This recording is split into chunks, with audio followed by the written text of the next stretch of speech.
Welcome to Turning Tuesday. This week I am Reese and I am playing with a bit of Claret Ash. Now this one I am going back to my childhood.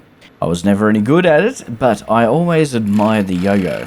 Now when I saw Al with the Worldwide Woodturners do an impromptu demonstration a few weeks back of how he does yo-yos, I got really interested. And so I started researching and figuring out exactly what I was supposed to do. And in the end, I got roughly close and I said, yep, that's probably going to do it for me. So I had a rough understanding and grabbed a piece of wood and said, let's give it a crack. So first thing I was doing here was getting it close to round, and then I put on a tenon to grab onto so that I could flip it around and work nice and stable in the other end. Okay, so not quite round there. We're almost there, but not quite. So I just want to put a little bit more on, and I will sharpen up that corner. So just giving it a little gentle cut, taking it down a little bit more. Then I lift it up and use the side of the bevel so that that's using it as a scraper to really clean up that bottom edge. And I turn it round, grab on, grab my skew again, and take it down to round.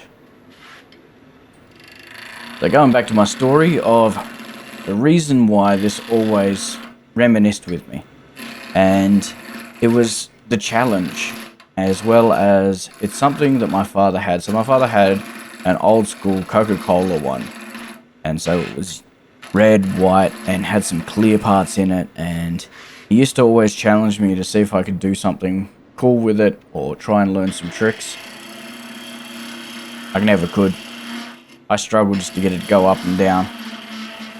So when I finished turning this and put some string on it, I took it inside and I was like, I can't do it. Either I've royally screwed this up or I'm just still really bad at it. My wife grabbed it and said, nah, you're just bad at it. And it worked perfectly for her. She did not want to be recorded, so that's why there's no footage of it going up and down. Can confirm it does go up and down. It does favour one side more than the other, so it's not perfect, but the balance isn't too far off, and it's still very much usable.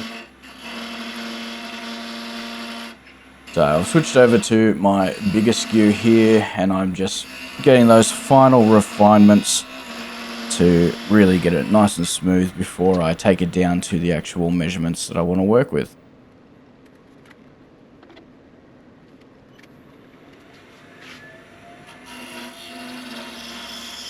So I'm just coming again to the left there using the point as well as the side bevel, and just taking a really nice cut across, getting it roughly square. There is a slight taper to it, but I'm not overly worried about it because I know I'm taking it down quite a ways.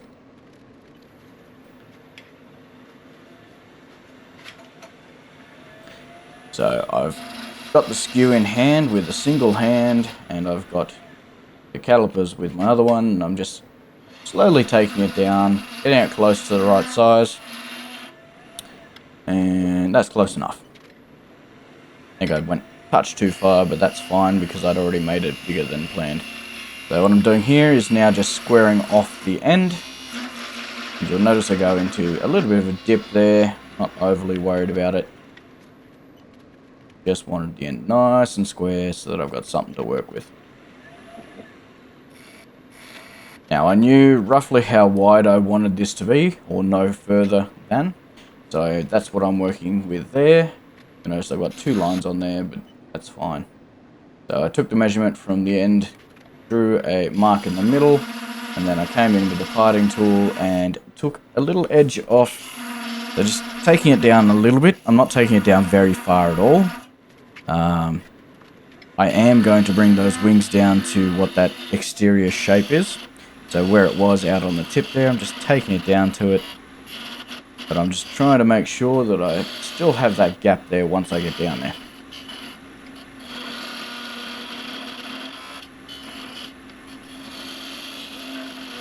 I had my end line, and I had everything else. They're roughly even. And then I was like, yep, I better make that a little bit more defined so that I can actually put some sort of curvature in there. And now I'll just do a quick pass at the bottom to make sure both sides are fairly close to where I want it to be.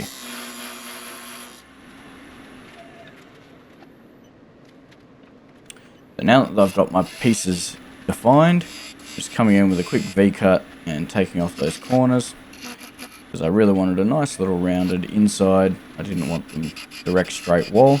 Would have been fine, and it probably would have turned better with the balance being off the way it is.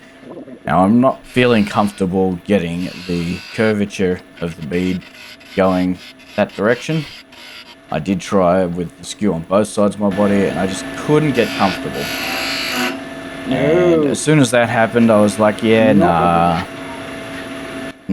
Time to go back to my spindle gouge and try to round them across. Now you'll notice I am running 3 different camera angles here. And that is one at the end that's fairly close to center to try and really highlight the angle of the bevel and the engagement angles. And I've got one which is up and to the side, which is really allowing you to see the rotation of the tool. You'll see I've got my tool rest a touch too high there. That's fine. I'll come back. I'll just bump that down a little bit. And now I'm coming in and giving the edge a little bit of a round over. And I'll come back for a push cut towards the end.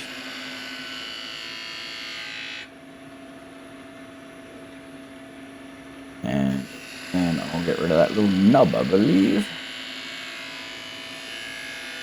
I've got the tool all the way over on its side. I needed to swing it around a bit more to really come in there. But I wasn't liking the angle of my tool rest, so now I'm just going to do a little quick scrape backwards. And try and meld those curves in.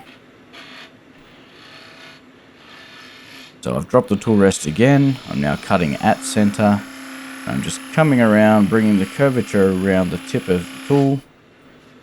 And I went a little too far there, which is fine. But I did build in some wiggle room.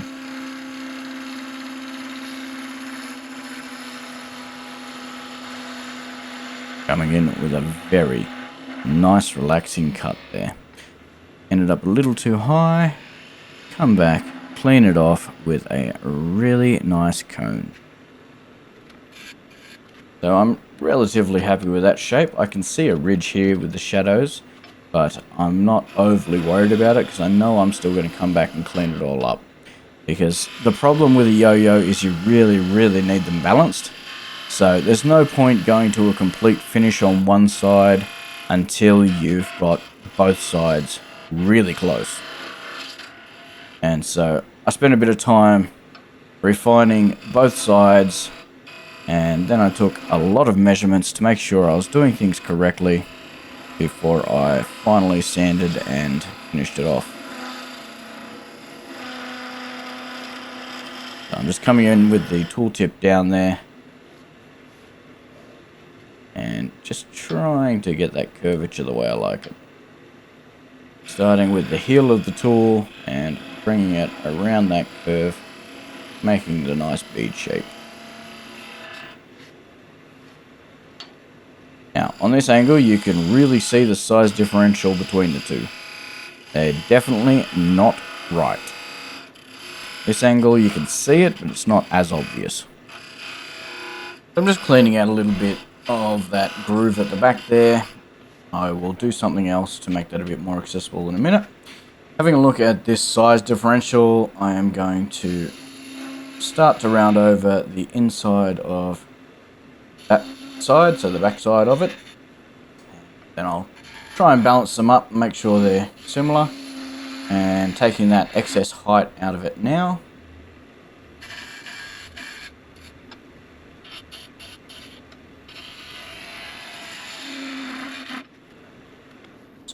Using that spindle gouge to come around with a really nice sweep.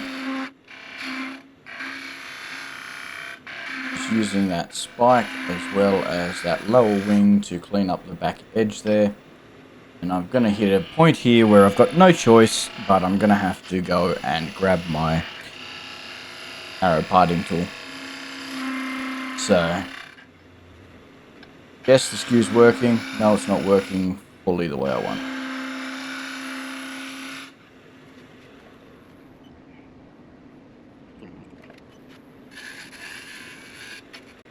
So I had a little bit too much of a sharp edge there, so I'm just refining it again. And a lot of this project was little fine refinements. So I got pretty happy with how those two sides were looking, but I knew I was running out of space, so I decided to take down a little bit more of the back edge. I don't want to take too much because I still want it workable. So maintaining strength. And yeah, so that was my main goal with what I just did there. Maintain the strength. Now I'm coming in with the tooltip down again. I'm just trying to make sure I'm getting the sides relatively close. I know I'm going to have to hand sand that back edge anyway, so I'm not overly worried about it. But I will get them very, very close on the lathe.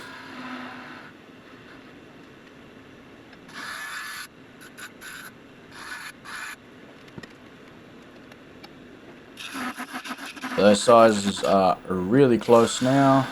I've decided to take the central axle down to its depth. I'm just giving it a quick look, making sure the interior and exterior diameters are good. And they weren't quite, but they were close. So I'm just coming in with my big skew and just trying to get that round really nice.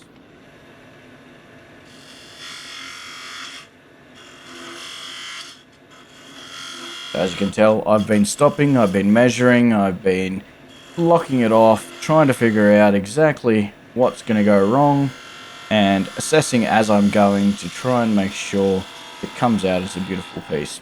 Now this piece in total took me about 53 minutes, and I know in time I would get used to the sizes, everything would become automated, my brain would just flick straight to it, and I would probably be able to batch these out in under 10 minutes. But that's a long time down the road, because they're not that hard, it's just making sure you get them really close to uniform.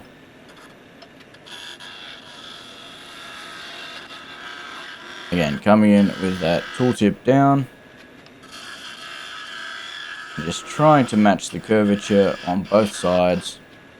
And now I'm at the point where I'm pretty close. And I think I just said to myself, close enough, I think I'm ready to take the back off. So I'm coming in to part this back off a little bit more. But before I do that, I will sand. And I will lock down the center, make sure everything's happy. I do not sand inside. If you sand inside, you end up with a slick surface, and sometimes it doesn't work for retrieving. So I did do enough research to figure that out. And yeah. So I've got the gap in the middle, I think it's about 2 mil wide. And I've got the exterior about 45. So it's not too bad. Feels nice in the hand. It's about the right size. So I sanded up to 400, then I triple E. And then I just put some beeswax on. I did that once I was fully finished. I'm going to part it off, then hand sand. Getting ready to catch it.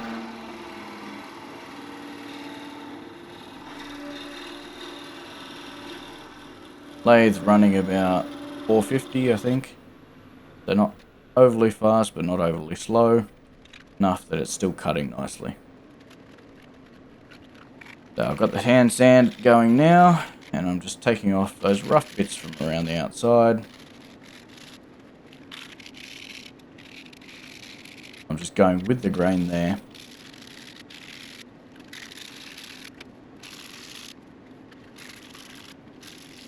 And yes, I did spend a little bit of time on it.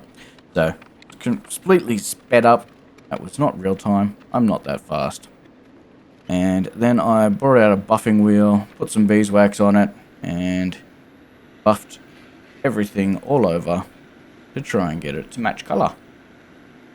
Then I took it inside, I put a piece of string on it, my wife told me how badly I was doing with it, and then I gave it to her and she showed me, yes, it does work.